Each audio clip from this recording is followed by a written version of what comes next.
Ellen McCauley at Pray It Off, and we're talking about laziness. And I wanted to say that if we tackle tasks immediately, like everyone's in the Pray It Off group tonight, and you say, I'm on fire. I want to lose at least 1 pound by next week. And you go home and you make a little plan. You write it on a sheet of paper. I'm going to only have breakfast, lunch, and dinner. I'm going to give up bread for a week. I'm going to do this. I'm going to walk 1 mile at least a day or 2 miles. And then that's your plan. You have to do something immediately, like the papers, like the mail, and minimize your perfectionism. This is where I have a real problem because I want everything to be perfect. You know, I want to make sure I don't need some of those papers, so I got to look at them. Oh my gosh, I better do it. And I'm not as bad as some people. I told this story before about one of my daughters wanted to give a birthday present to one of her friends, and I run to my stash and beautiful sterling silver necklace. I had Bed Bath & Beyond. I had like a nice little goodie bag, and I put it all in. I go, here you go. She goes, yeah. I wanted to give her something special. I go, well, she's on her way over. When were you going to do something special? She goes, I go, was there something else? You want a picture frame? I have a ton of stuff. I go, what did you want? Yeah, something special. So I go, honey, this is the bag. Give it to her. She'll like it. She goes, no. I go, so let me get this right. You'd rather give her nothing than something, than you want something special? So nothing is better than this? She goes, yeah. She gave her nothing. So to me, something's always better than nothing. Is that just me? I just think something's all, and there's where the perfection gets in. If we want to be the perfect Pray It Offers and lose every week and exercise every minute and never go up a pound, well, we might as well quit right now. Because I'm right there with Lena. I've gone up and down and up and down and up and down and up and down, but we still keep trying. Also get a partner. We've got 59 partners right in this room.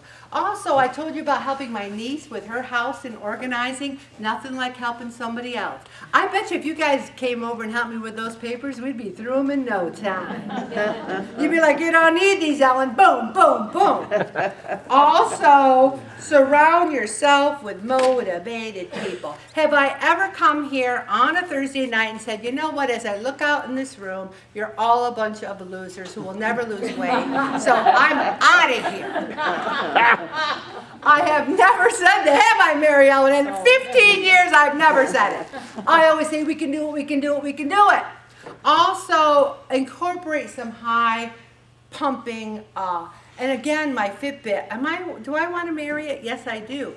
It lets me know when I'm in a high impact zone. So I just say, oh, come on, high impact. My sister and I, we do that. We go, high impact, high impact. And then when we get it, we're like, yay, high impact. So they let you know when you get that blood pumping. And then I told you about the awareness alarms. Every 15 minutes, I have a little alarm at work that says, get up and get moving. So do that. And then one of them is take a cold shower. I don't want to take no stinking cold shower. If that's something that motivates you or gets you to not be lazy, go for it. And somebody else says, I like to splash cold water on my face. I'm like, you know how long it takes me to get this face like this? I'm not splashing cold water on anything. You know? Also, channel your laziness into something productive. And it says right here, by encouraging you to find low effort solutions. You know, something as simple as thinking outside the box. It's like, I used to make the copies before Jean stepped up. Thank you, Jesus. And then it would take forever, you know. And I was like, oh my gosh, these copies. And then one day somebody said to me, well, why don't you make two-sided copies? And I'm like, what? I never thought of it. Hello? Something as simple as that. It was a low-effort solution to help me not feel so lazy about making the copies. Also, I just feel that if you want to eat healthy, even when you're lazy, then again, you have to plan for it.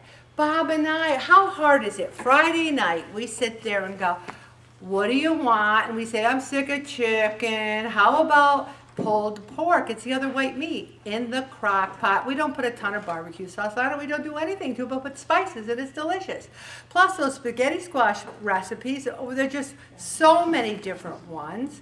We had it with the turkey Bolognese. and it was to die for. And I was going yum, yum, yum, yum, yum, and I lost weight. See, because it's only 65 calories in a cup, or 61. It's really low. So you got to plan ahead. And one of the things is we hard boil a dozen eggs every week. There they are, Sunday, dozen eggs, done. And you might say, I don't like hard-boiled eggs. Well, then do something else, but you gotta plan ahead. Beans. Have all these different beans. You know, have some black beans, have some different beans. And also we're addicted to that Rotels, the spicy tomato, diced tomatoes.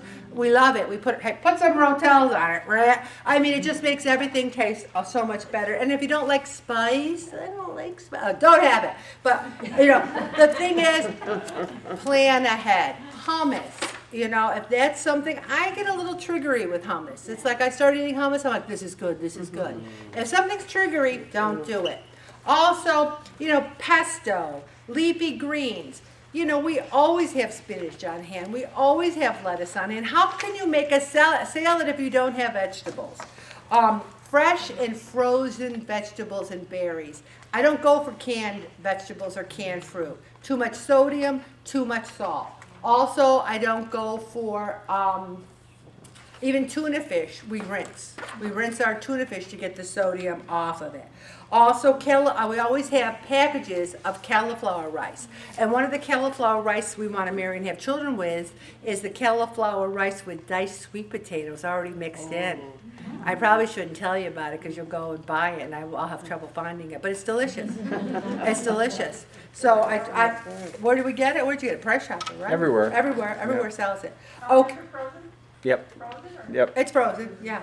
And then we just have You bags. steam it in the mic. You steam it in the microwave. Bing, bang, boom. A bag is 2 servings. But be careful. Some of them have more sodium than others. And what? Sodium? Ellen's going to talk about sodium? Yes, right now. Bob, I'm stopping right there.